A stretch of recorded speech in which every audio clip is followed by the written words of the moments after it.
গুলি ছুটছে ইরানি পুলিশ। স্থান তেহরানের গ্রান্ড বাজার। স্থানীয় ব্যবসায়ীরা জড়ো হয়েছিলেন দ্রব্যমূল্যের ঊর্ধ্বগতি প্রতিবাদ জানাতে। এই বিক্ষোভেও বরসাত করছে না প্রশাসন। নিত্যপণ্যের দাম আকাশচুম্বী, ফলে ইরান জুড়েই বাড়ছে গণ অসন্তোষ। সাম্প্রতিক সময়ে সবচেয়ে বড় বিক্ষোভ হয় ২৮ ডিসেম্বর। ইলাম প্রদেশের মালেক শাহী শহরে ওই বিক্ষোভেও গুলি চলে। পরে অন্তত ৩ জনের মৃত্যুর কথা স্বীকার করে পুলিশ। তবে মানবাধিকার সংগঠনগুলো আরও বেশি হতাহতের দাবি করেছে।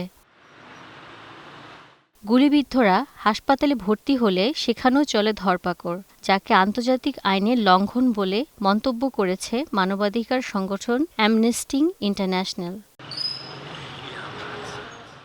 ইরানি মুদ্রা রিয়ালের মান অতীতের সব রেকর্ড ভেঙে এখন সর্বনিম্ন পর্যায়ে। ১ কোটি রিয়ালের বিপরীতে মিলছে ৭ মার্কিন ডলার। ভোজ্য তেলের দাম বেড়েছে ৩ গুণ। নিম্ন আয়ের মানুষদের জন্য মরার উপর খাড়ার ঘা হয়েছে আমদানি পণ্যের উপর ভর্তুকি তুলে দেওয়ায়। নিত্য প্রয়োজনীয় সামগ্রীর দাম দ্রুত বেড়ে গেছে অনেক গুণে। আর দ্রব্যমূল্যের যাতাকালে পিষ্ট হয়ে ক্ষুব্ধ সব শ্রেণীর পেশার মানুষ, বিশেষ করে ছোট ব্যবসায়ী, শ্রমিক ও নিম্ন আয়ের মানুষ রাস্তায় নেমেছে প্রতিবাদ জানাতে। উচ্চ মুদ্রাস্ফীতি রোধে সরকার কিছু পদক্ষেপ নিয়েছে।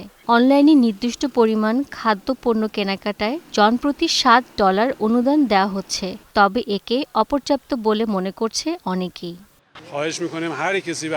এই পরিকল্পনাটি আসলে মানুষের কষ্ট লাঘব করবে না, বিশেষ করে দাম বাড়ার তুলনায়। একজন নাগরিক হিসেবে আমার মত, এই অর্থ খুব বেশি উপকারে আসছে না।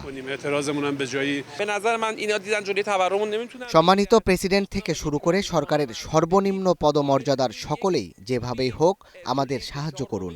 জনগণ সত্যিই ক্লান্ত। এটা অস্থিরতা সৃষ্টির পায়তারা নয়। হয়তো আমরা প্রতিবাদও করতে পারবো না, বা হয়তো আমাদের প্রতিবাদ কোথাও পৌঁছাবেও না। তবে অতীতের মতো চলমান বিক্ষোভের ভেতরেও ষড়যন্ত্রের তত্ত্ব খুঁজছে ইরানের উচ্চমহল। জাতীয় শত্রু হিসাবে আখ্যা দিচ্ছে প্রতিবাদকারীদের।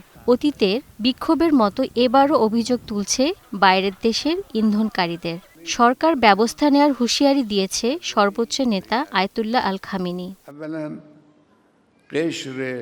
রাহনুমা নূর, স্টার নিউজ।